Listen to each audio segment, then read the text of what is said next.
Programa Novo Alvorecer, trazendo boas novas para você. Uma realização Assembleia de Deus de Caratinga.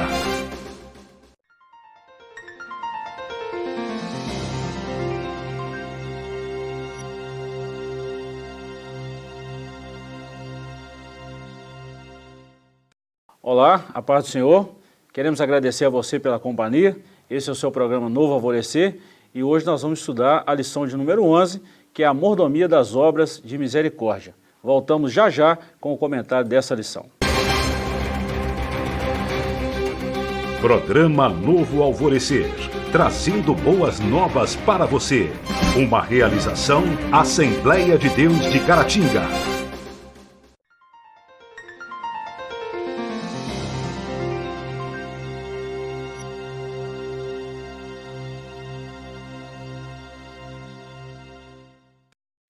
Olá, estamos de volta. Vamos estudar hoje a lição da Escola Bíblica Dominical, a mordomia das obras de misericórdia. Estamos hoje, mais uma vez, com os nossos professores, presbítero irmão Sebastião Ferreira e o nosso professor Joás. Muito bem-vindo ao nosso programa.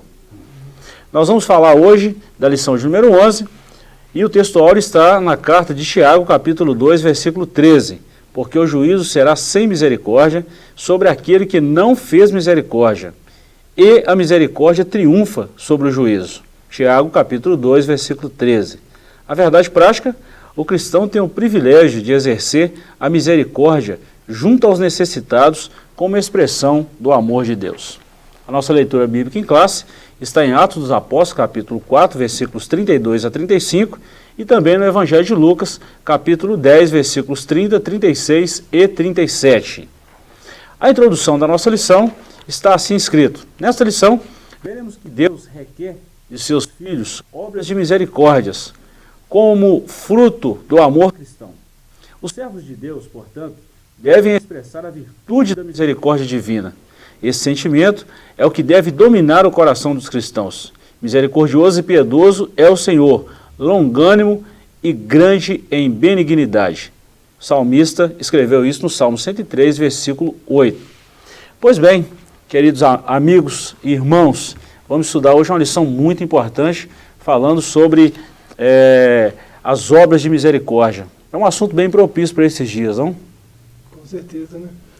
Esse salmo aí é repetido no Salmo 145, né? No mesmo verso 8, né? E isso aí é uma verdade que precisa ser manifesta por aqueles que servem a esse Deus, que é piedoso, né, bondoso e grande em misericórdia, né? Quem se diz servo, filho dele, deve agir dessa forma, né, com piedade, bondade e misericórdia. E outra coisa também é que pode ver que mesmo no Antigo Testamento, alguns questionam que o Deus do Antigo Testamento era um Deus mau, malvado. Mas nós vemos aqui que ele é cheio de misericórdia, piedade, ele é longânimo e é benigno. Então veja que Deus não mudou, o mesmo Deus do Antigo Testamento é o Deus do Novo Testamento também. É bom lembrar, isso é um fato que a gente sempre fala isso nas nossas ministrações, nos estudos, e a base do Novo Testamento é o Antigo Testamento. Todos os discípulos, todos os apóstolos do Novo Testamento, eles se basearam no Antigo Testamento. Então o Antigo Testamento não perdeu valor, jamais perderá. O problema parece mais de interpretação, né, de como alguém interpreta o que está escrito no Antigo Testamento. Até pessoas eruditas, né, José Saramago é um exemplo, né, ele faz essa diferenciação aí. O Deus do Antigo Testamento é cruel. Né, assassino e tal, sim. E o Deus do Novo Testamento é o contrário disso, é misericordioso, é amoroso, mas só que não existe essa diferença, né? Ô Joás, eu vejo o seguinte, que eles atentam somente para alguns pontos da história e não olham o restante. Por exemplo, quando Deus ele permitiu que o povo de Israel ceifasse a vida dos cananeus, quanto tempo Deus ele tolerou o pecado daquele povo ímpio que habitava ali na terra de Canaã? 400 anos. Ele foi longânimo ou não foi? Muito tempo, né? É muito tempo para a repetição de várias atrocidades, né? Perfeitamente. É o que nós vamos estudar nessa lição de hoje. Então nós demos aqui uma pincelada do que será a nossa lição. O capítulo 1 nós vamos falar sobre o significado da misericórdia. O ponto 1, a definição, e o ponto 2, a misericórdia. A palavra misericórdia vem do latim misericordia, e significa compaixão suscitada pela miséria alheia. Indulgência, graça, perdão. No Antigo Testamento, o termo está presente em textos como: certamente que a bondade e a misericórdia me seguirão todos os dias da minha vida, e habitarei na casa do Senhor por longos dias. É o que vocês já falaram, o que nós já estamos tecendo dentro dessa lição, que a misericórdia ela não nasceu no Novo Testamento, não nasceu nos escritos dos evangelhos. Pelo contrário, ela é revelada desde o Gênesis, desde o princípio. Quando o próprio homem pecou, Deus agiu de misericórdia com esse homem, né? Eu já até falei isso, que Deus expulsou o homem do jardim do Éden. Se o homem permanece no jardim e come do fruto da árvore da vida, vivia eternamente em pecado. Então, o fato de Deus expulsar esse homem do jardim do Éden foi um ato misericordioso. Foi misericórdia. Interessante também o que você falou sobre o latim. Eu estava pesquisando a palavra misericórdia. São duas palavras, que é misere e cordes, que é compaixão e coração. Quando eu sinto misericórdia pelo meu próximo, é quando eu coloco o meu coração na dor e sinto a dor do meu próximo e atendo para ele. Foi isso que Deus olhou para o homem ali no jardim do Éden. Verdade. O ponto 2, aí vem tratando exatamente do ato de ser misericordioso, né? A palavra misericordioso, no grego, tem o sentido de entranhas de misericórdia ou de bondade. É o que você acabou de falar, Tião. São essas duas palavras denotando a ação de Deus por esse pecador, né? A expressão indica o sentimento que vem do íntimo, das entranhas, do coração. Ela mostra que servimos a um Deus de misericórdia, longanimidade e benignidade. Essas são qualidades morais de Deus, que se identificam com Ele por meio do Espírito Santo, devem manifestar tais qualidades morais. O fruto do Espírito.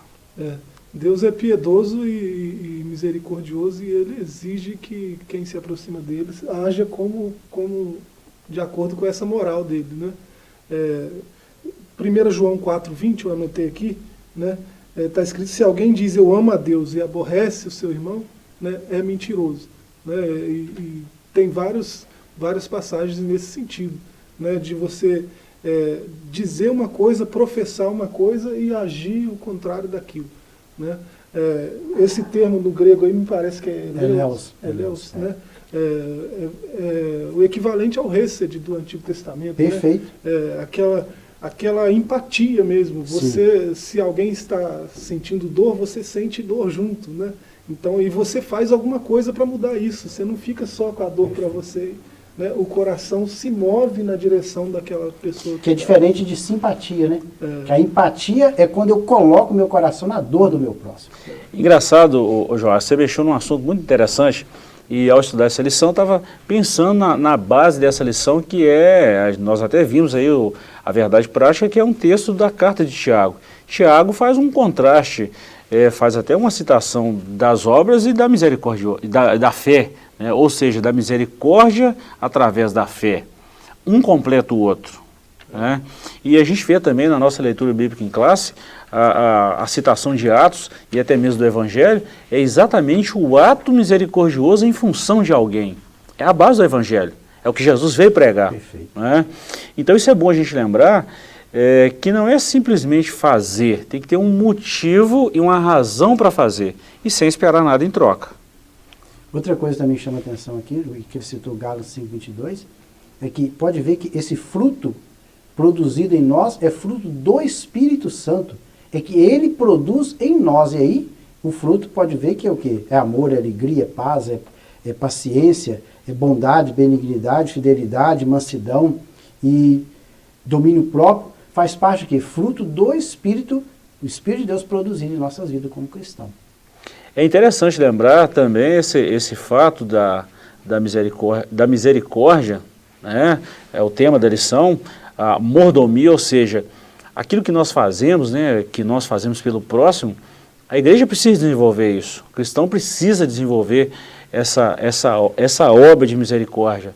Afinal de contas, é a base de todo o evangelho. Cristo fez isso por nós e nós devemos fazer a mesma coisa em função dos outros. Perfeito. Né? Essa lição é muito boa. E é assim, todo o nosso trimestre, né, nós estamos trabalhando esse trimestre lições importantíssimas e lições extraordinárias. extraordinárias. Os próximos tópicos nós vamos falar sobre a mordomia da misericórdia cristã e também lá no terceiro nós vamos falar sobre o cuidado na prática das boas obras. Nós vamos para um pequeno intervalo e voltamos já já.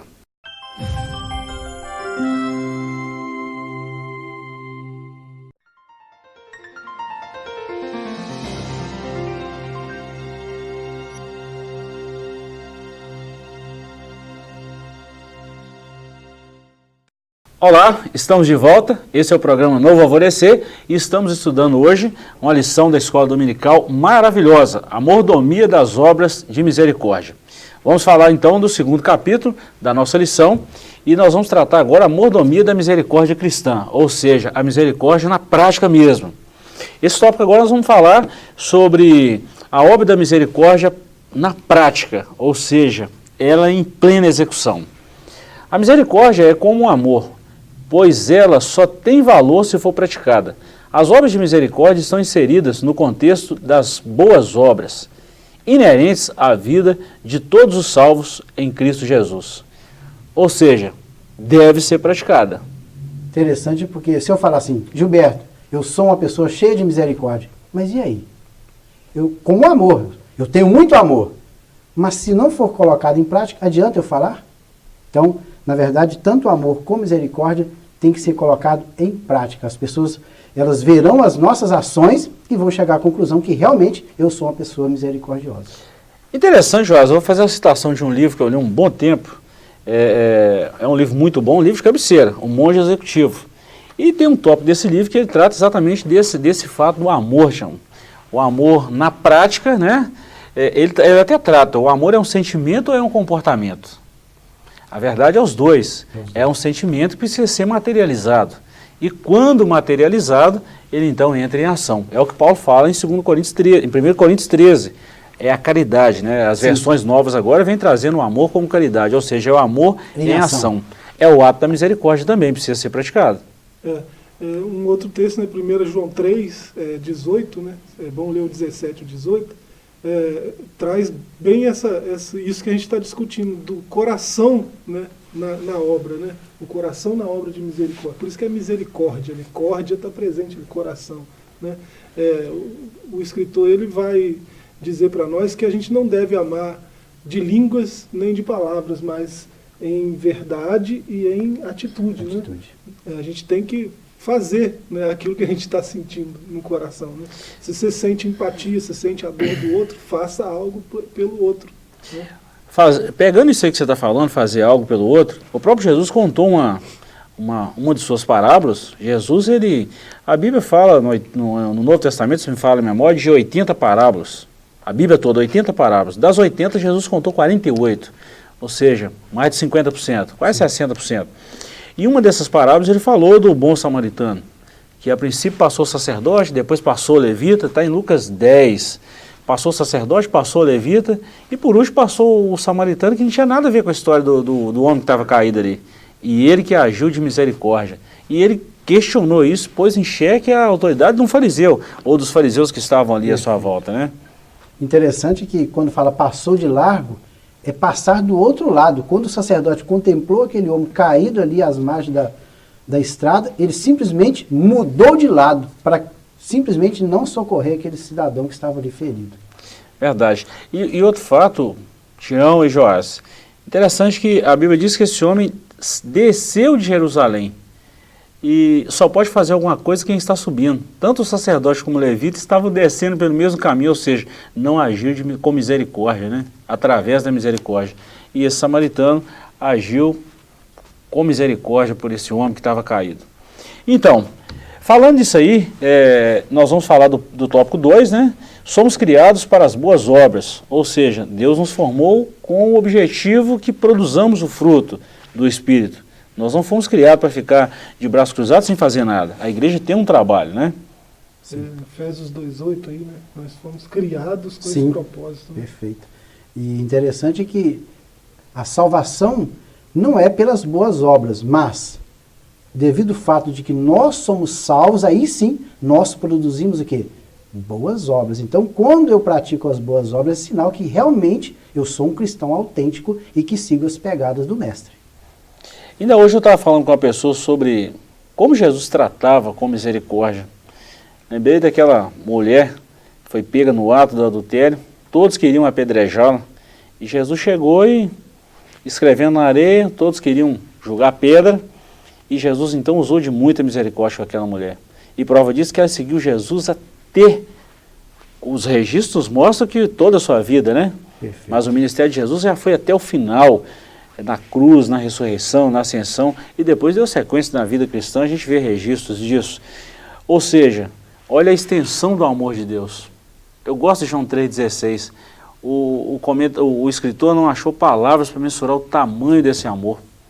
Não tem altura, profundidade, não tem comprimento, é enorme, é imensurável. Eu amo esse versículo, pelo fato de não ter como mensurar o amor de Deus. É o tamanho da misericórdia, né, Joás? O senhor está falando de João 3, né? Eu volto a 1 João 3, né? O ponto que ficou aí. É impossível alguém que está perto de Deus não fazer nada pelo necessitado, pelo próximo. É impossível. Né? Esse texto mostra isso. Ele diz, se alguém tem bens e vê o seu irmão necessitado e não move o coração para ele, né, como estará nele o amor de Deus? É a pergunta que o apóstolo faz. Né? Como que o amor de Deus está no coração de uma pessoa que vê o irmão necessitado e não faz nada? Né? É a base, um monte de coisa aí, né? É a base da epístola de Tiago, ou a carta de Tiago. Não é simplesmente falar de Jesus, dar três tapinhas nas costas e mandar embora. Tem que fazer algo mais. Tem que alimentar tanto o espiritual como o material, o físico. Isso é agir de misericórdia. Né? Então, no 2.1, num subtópico, na área das necessidades humanas. Agir com misericórdia na área das necessidades humanas. Olha bem, precisamos ficar atento às pessoas carentes, às pessoas que necessitam do nosso apoio, tanto espiritual como material também. Os vulneráveis sociais, tá dizendo, os necessitados, aqueles que precisam da nossa ajuda, nós devemos socorrer. Isso faz parte de misericórdia. É a prática, né? Um outro tópico, na área das necessidades espirituais. Olha que os dois tópicos estão bem no mesmo nível, né? Tanto espiritual quanto o material, quanto o físico. Aqui entra aquilo que a gente falava no começo da aula aí, sobre o Deus do Antigo Testamento ser o mesmo, né? Nínive, uma população muito má, né? Um coração gelado, né? Se falar das práticas que eles tinham lá nas suas guerras é até assustador, né? E Deus manda um profeta ir lá e falar para eles que se eles se arrependessem tem graça para eles, né? E o profeta não quer ir de jeito nenhum, porque ele acha que eles não merecem, né? Então, esse Deus que José Saramago fala que é terrível, que é macabro, que é não sei o quê, ele está movendo com misericórdia em favor desse povo aí. Se a gente for olhar a manifestação da misericórdia de Deus, ela é tão forte, tão presente no Antigo Testamento, que é indiscutível isso. Se não fosse isso, não existiria um Novo Testamento, ou seja, a vinda de Jesus. Né? A base está lá no Antigo Testamento. Bom, outro tópico, na área das necessidades espirituais. Falamos então das necessidades humanas, das necessidades espirituais. E também, ainda dois tópicos dentro desse capítulo 2 aí, na área da evangelização e das missões. Aqui precisa mesmo, principalmente na pregação do evangelho em cidades vizinhas, em lugares perto de nós, e até mesmo nos lugares longínquos, como a nossa igreja, por exemplo, tem missionários em todos os lugares fora, aí, como Ucrânia, Guiné-Bissau, Cabo Verde, Europa, né, Portugal e tantos outros lugares, né? Então, nós precisamos estar atentos também a essa parte da evangelização e missão, que é também uma demonstração da misericórdia de Deus. Sim. A gente, irmãos mais próximos aí que a gente atende, né, os peruanos, né? No Amazonas peruanos, há pouco tempo atrás, não tinha ninguém que... tinha povo lá que nunca ouviu falar de Jesus, não foi alcançado pelo evangelho da salvação, né? E agora eles têm acesso, né? Então a gente tem que atentar para isso. E é bom lembrar, Joás, conheço muito o pastor que está lá no Peru, o pastor Elias, e fazendo um ótimo trabalho. Saiu do sul de Minas, olha o ato de misericórdia, e já está lá há quase 10 anos. Isso é fantástico. Bom, O último tópico dentro desse capítulo aqui, a falta de misericórdia pelos pecadores. Há uma negligência flagrante por parte de muitas igrejas na pregação do Evangelho. Isso é falta de misericórdia, isso é uma afirmação. Perfeito. A igreja, ela agindo de misericórdia, ela vai levar o Evangelho para quem? Para os pecadores. E quantos pecadores nós temos hoje? Que precisa da ajuda da igreja. Tirar eles o quê? Desse estado tão terrível que é o estado do pecado. Pois bem, nós vamos para mais um breve intervalo e voltamos já já.